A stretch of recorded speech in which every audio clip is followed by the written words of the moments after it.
So what kind of symptoms do you have to deal with on a day to day? Would you say? I have hallucinations. I have I drool. It sucks, but I mean that's one of them. I have hard time swallowing. And I get that because with my seizures, I will wake up covered in drool at times. So I do understand that feeling of If you really want, there was a push-up video where I drooled in the push-up video, and I don't know if anybody saw it, but it was just I was doing push-ups and it just happened, and it was just like, yeah. And me and you have talked about it. You kind of have to. You get to the point where you have to laugh about it because, like, what else are you gonna do? Yeah. Let it drive you crazy. Exactly. Get a sense of humor. Yeah. And it's just too much. Right. And so me and you have talked, you've said you have kind of some motor skill issues. Well, yeah, Parkinson's takes away the dopamine that's produced in the brain. Right. And so when you ain't got no dopamine, that's part of the thing is it's for movement, it's for this, it's for that. And so it does take away a lot of your movement. I mean, they got me in a wheelchair. I mean, I'm in my second wheelchair. I mean, that damn thing, yeah. But anyways, it's, so it's such a thing to where I've fallen so many times. I've injured myself falling, and I still continue to fight the wheelchair because it defines people sometimes. Right, and not just that, it makes you feel like, not to say it because, or not to make it a thing, but like me with my, with my epilepsy, it makes you feel like it takes away your freedom to a degree. It makes you feel like you need that crutch, if you will. I guess the thought, I still have issues with the thoughts of being dependent on a wheelchair. Right. That's my thing. That's what I'm saying. So with me, they tell me, oh, well, you can't be alone 24/7. Right. How is that even feasible? You know what I mean? Like, how am I supposed to have someone with eyes on me 24/7? That doesn't. Yeah. Anyways, back to you. Sorry. So I'm sure you've probably heard that in your story. Or, it's one of those things to where, like, you're an adult.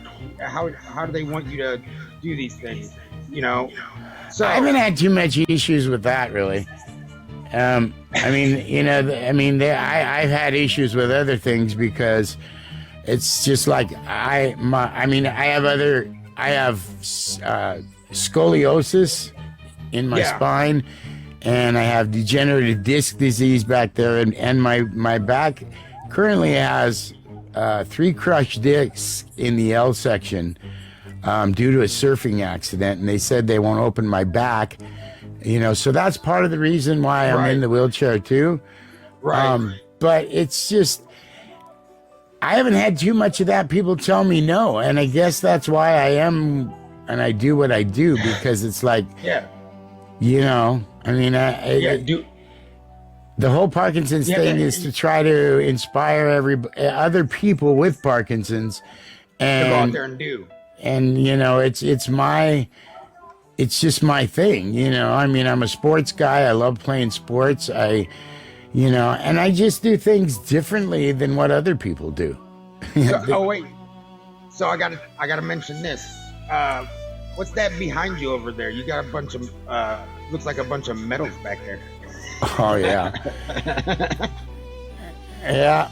Those are a lot of my medals from track and field. So what events do you do for track and field? Discus, shot put, and javelin.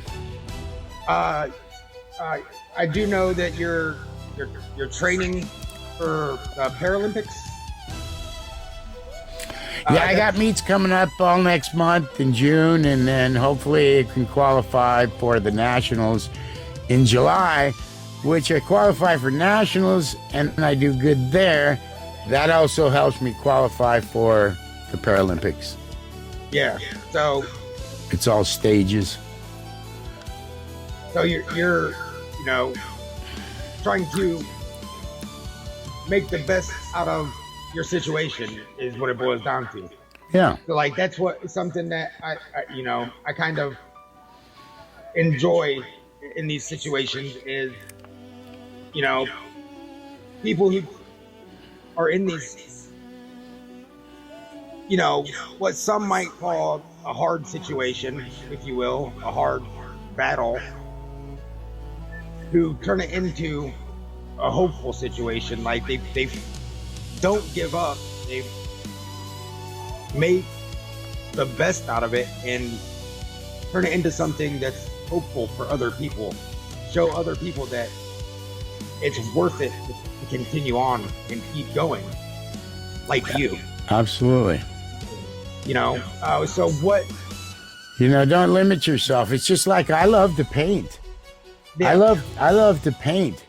And because of my tremors that I have from the Parkinson's disease, I've learned where it's just like if I take a brush and I hold it against my face, my head doesn't shake with Parkinson's.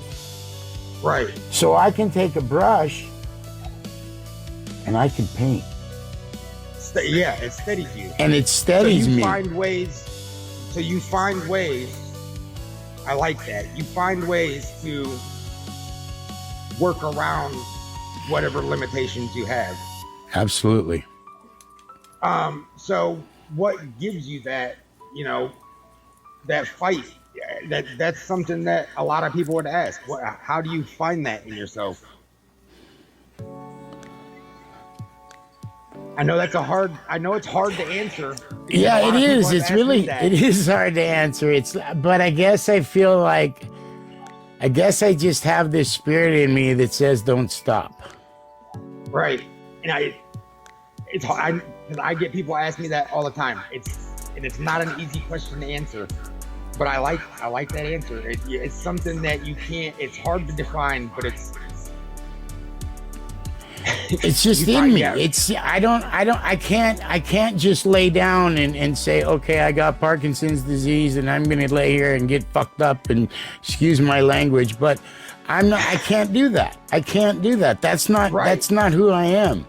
And I'm a fighter. I mean, I took 18 years of martial arts. I have a black belt. When I was a kid, I did that. I played sports throughout high school. I went to college and played college football. I tried out for a pro sports team playing football. I don't have that to just lay down and die. And I hated the fact to see other people do that, because it's like you're still worth something. You're still you're still a human being, and don't just give up. Just and that's something I say, like even because I've been there. Even if you think you don't have it in you, you have to find something to give you that purpose, and it will come along. You'll find it eventually if you just keep at it. My thing is, what I tell people is dig deep. Yep. Dig deep, because if you dig deep enough, you'll find it. Everybody has it within themselves to do that. I don't care if you're able-bodied or if you're not. You have it. Everybody has it within their